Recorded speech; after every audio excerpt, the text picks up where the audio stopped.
الجاتو شاتو او الشوكليت كيك هنعمله مع بعض باسهل وابسط طريقه في مطبخ اميره ومروه.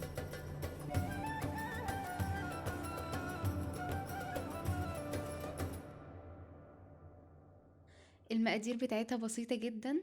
معانا كوبايه دقيق، كوبايه لبن، كوبايه زيت، وكوبايه وربع سكر، ولو بتحبوا السكر يكون خفيف خلوها كوبايه واحده.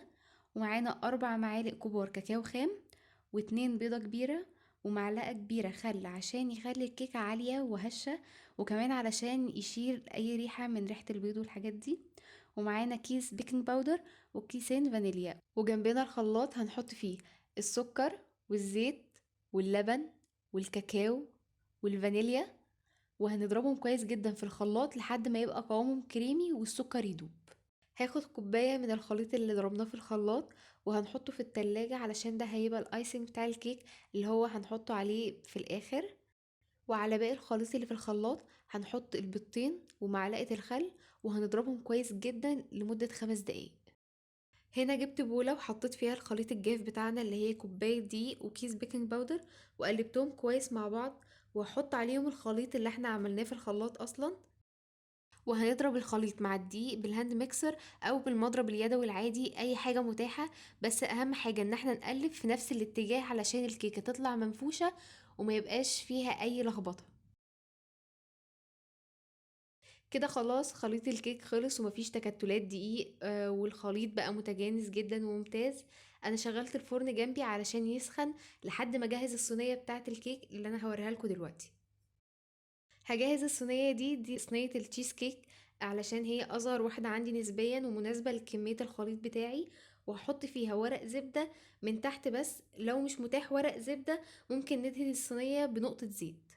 هنا حطيت ورقة الزبدة وقفلت عليها الصينية بالشكل ده، وهقص الأطراف اللي طالعة من الصينية علشان متتحرقش وهي في الفرن.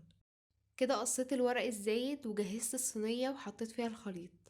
أنا أول مرة عملت فيها الكيك دي عجبتهم جدا في البيت وحبوها قوي، والصوص الشوكولات اللي هنحطه عليها ده مخلي طعمها جميل جدا ومختلفة عن الكيك التقليدي اللي احنا بنعمله، وبجد مش بتاخد أي وقت خالص. هندخلها في فرن سخن على درجة حرارة 180 في الشبكة اللي في النص لمدة 45 دقيقة، وهنختبرها بخلة علشان نتأكد ان هي استوت. ويلا بينا نحطها في الفرن.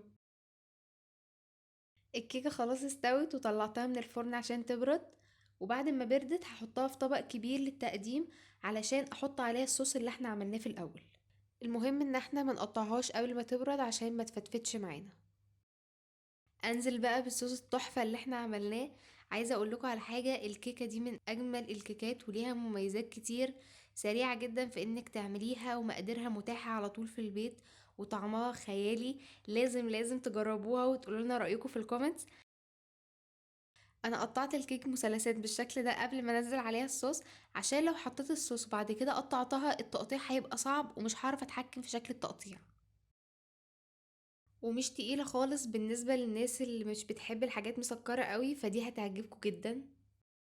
انا حطيت الصوص ووزعته على الكيكة وعلى جوانب بتاعتها كويس.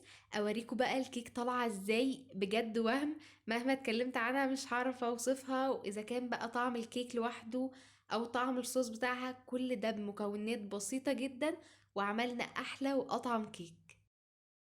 وهتبقى حلوة جدا كمان لو سبتوها في حدود نص ساعة في التلاجة، بتفرق جدا فيها وتخلي طعمها احلى بكتير. وده طبيعي في كل انواع الكيكات، بتحلى لما بتتحط في التلاجة.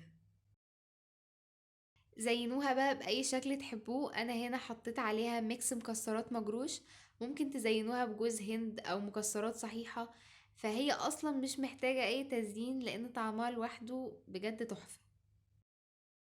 جربوها، ولو عجبتكم متنسوش تعملوا لايك وسبسكرايب وتفعلوا الجرس عشان يوصلك كل الفيديوهات الجديدة اللي بنعملها انا وماما.